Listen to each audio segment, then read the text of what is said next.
Hi dears, എന്തൊക്കെ എല്ലാവരുടെയും വിശേഷം? എല്ലാവരും സുഖമായിരിക്കുന്നോ? മുത്തുമണികളെ, ഞാനിന്ന് ഷെയർ ചെയ്യുന്നത് ഒരു അടിപൊളി പെർഫെക്റ്റ് ആയിട്ടുള്ള പഴംപൊരിയുടെ റെസിപ്പിയാണ് കേട്ടോ. നമുക്ക് ചായക്കടകളിൽ നിന്നൊക്കെ മേടിക്കാൻ കിട്ടുന്ന നല്ല വീർത്തുരുണ്ട പഴംപൊരിയില്ലേ, അതിൻ്റെ ഒരു പെർഫെക്റ്റ് റെസിപ്പിയാണ് ഞാൻ കാണിക്കുന്നത്. അപ്പോൾ വീഡിയോയിലേക്ക് പോകുന്നതിന് മുമ്പ് വീഡിയോ എല്ലാവരും ഒന്ന് സ്കിപ്പ് ചെയ്യാതെ മുഴുവനായിട്ട് കാണാൻ ശ്രമിക്കണേ. കണ്ടുകൊണ്ടിരിക്കുന്ന സമയത്ത് ഇഷ്ടമാണെന്നുണ്ടെങ്കിൽ മറക്കാതെ ലൈക്ക് ബട്ടൺ ഒന്ന് പ്രസ് ചെയ്ത് വെക്കാൻ മറക്കല്ലേ കേട്ടോ. അപ്പോൾ നമുക്കിത് എങ്ങനെ ഉണ്ടാക്കുന്നത് നോക്കിയാലോ. അതിനായിട്ട് തന്നെ ബൗൾ എടുത്ത് വെച്ചിട്ടുണ്ട്. അതിലേക്ക് 1 കപ്പ് മൈദപ്പൊടി, 1/2 കപ്പ് കടലപ്പൊടി, അതുപോലെ തന്നെ 1/2 കപ്പ് അരിപ്പൊടി, ഇത്രയും പൊടികൾ ചേർത്ത് കൊടുക്കുക. പിന്നെ ഞാൻ ഇതിലേക്ക് ഒരു 1/2 ടീസ്പൂണോളം ഈസ്റ്റ് ചേർക്കുന്നുണ്ട്. ഇൻസ്റ്റൻറ്റ് ഈസ്റ്റാണ് ചേർക്കുന്നത്.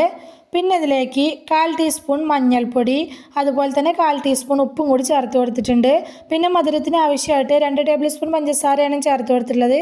കൂടുതൽ വേണ്ടവർക്ക് കൂടുതൽ ചേർത്ത് കൊടുക്കുക. ഇനി ഒരു വിസ്ക് ഉപയോഗിച്ചിട്ട് ഇത് നല്ലപോലെ ഒന്ന് മിക്സാക്കി എടുക്കണം. വിസ്ക് ഉപയോഗിച്ച് മിക്സാക്കി എടുക്കുകയാണെങ്കിൽ നമുക്കിത് പെട്ടെന്ന് തന്നെ ഇളക്കിയെടുക്കാനും അതുപോലെ തന്നെ വെള്ളമൊഴിച്ച് കലക്കുന്ന സമയത്ത് പെട്ടെന്ന് കലക്കിയെടുക്കാനും പറ്റും കേട്ടോ, കട്ടകളൊന്നും ഇല്ലാതെ. അതപ്പോൾ ഒന്ന് മിക്സാക്കി എടുത്തിട്ടുണ്ട്. ഇനി ഞാനിതിലേക്ക് ആദ്യം 1 കപ്പ് വെള്ളം ഒഴിച്ച് കൊടുത്തിട്ടുണ്ട്. എന്നിട്ട് ജസ്റ്റ് ഒന്ന് ഇളക്കി കൊടുക്കുക.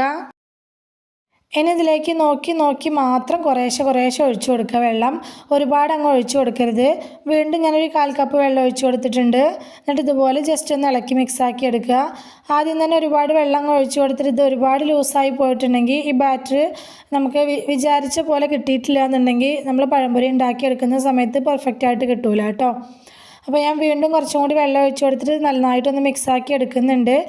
വിസ്ക് ഉപയോഗിച്ച് മിക്സാക്കി എടുക്കുന്ന സമയത്ത് പെട്ടെന്ന് തന്നെ കട്ടകളൊന്നും ഇല്ലാതെ നമുക്കിത് പെട്ടെന്ന് തന്നെ കലക്കിയെടുക്കാനും പറ്റും കേട്ടോ. അതാ ഈ ഒരു കൺസിസ്റ്റൻസിയിലാണ് വേണ്ടത്.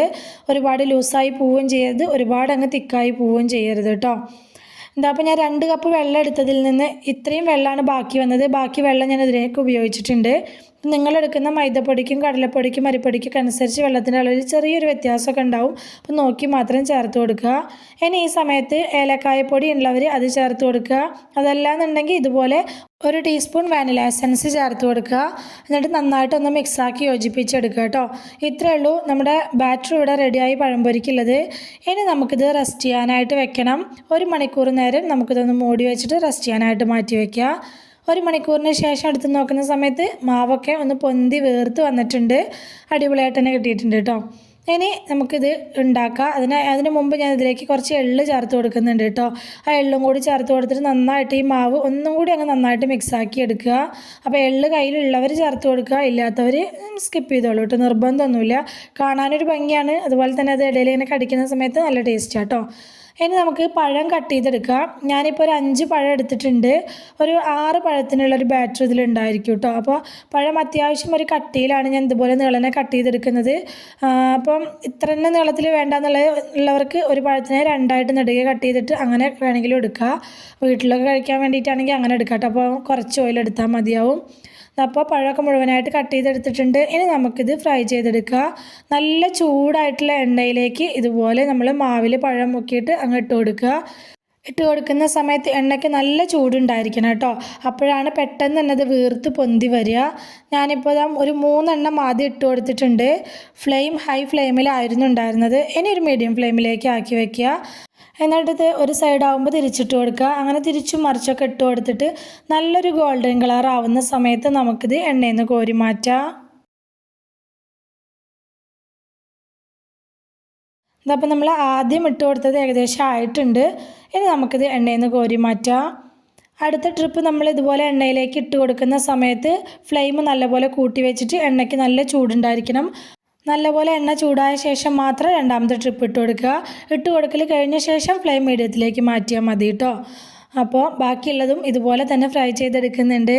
പിന്നെ സബ്സ്ക്രൈബ് ചെയ്യാതെ കാണുന്ന നമ്മുടെ പുതിയ കൂട്ടുകാർ ആരെങ്കിലും വീഡിയോ കാണുന്നവരുണ്ടെങ്കിൽ പ്ലീസ് ഒന്ന് സബ്സ്ക്രൈബ് ചെയ്ത് സപ്പോർട്ട് ചെയ്യണം കേട്ടോ. കൂടെയുള്ള ബെൽ ബട്ടണും കൂടി ഒന്ന് ക്ലിക്ക് ചെയ്ത് വെക്കുകയാണെങ്കിൽ ഞാനിടുന്ന പുതിയ വീഡിയോസിൻ്റെയൊക്കെ നോട്ടിഫിക്കേഷൻ നിങ്ങൾക്ക് കിട്ടുന്നതായിരിക്കും.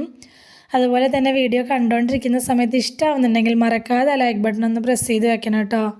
നമ്മുടെ ചാനലിൽ ഞാൻ അടിപൊളി നല്ല സ്നാക്സിൻ്റെയും പുഡിങ്സിൻ്റെയും ബ്രേക്ക്ഫാസ്റ്റിൻ്റെ ഒക്കെ റെസിപ്പീസ് പോസ്റ്റ് ചെയ്തിട്ടുണ്ട്. അപ്പോൾ താല്പര്യമുള്ളവർ അതുകൂടി ഒന്ന് കയറി നോക്കി സപ്പോർട്ട് ചെയ്യണേ.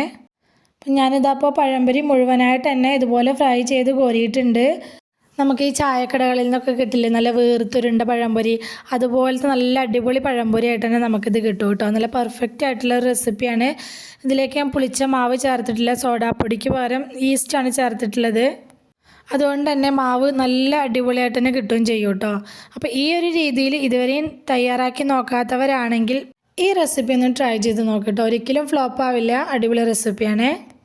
പിന്നെ ആദ്യം പറയാൻ വിട്ടുപോയൊരു കാര്യമുണ്ട്, പഴംപൊരിക്കായിട്ട് നമ്മൾ എടുക്കുന്ന പഴം നല്ല പഴുത്ത നല്ല മധുരമുള്ള പഴം നോക്കി എടുക്കാനായിട്ട് ശ്രദ്ധിക്കണം കേട്ടോ. അങ്ങനെ ആകുമ്പോൾ നമ്മുടെ പഴംപൊരി കഴിക്കാനായിട്ട് നല്ല ടേസ്റ്റ് ഉണ്ടാവും. അപ്പോൾ ഇന്നത്തെ നമ്മുടെ പഴംപൊരിയുടെ റെസിപ്പി എല്ലാവർക്കും ഇഷ്ടമായി എന്ന് വിചാരിക്കുകയാണ്. ഇഷ്ടമായിട്ടുണ്ടെങ്കിൽ എല്ലാവരും മറക്കാതെ ലൈക്ക് ചെയ്യണം കേട്ടോ. ലൈക്ക് ചെയ്യുന്നതിൻ്റെ ഒപ്പം ഹൈപ്പ് കൂടി ചെയ്യാൻ മറന്നു പോവല്ലേ.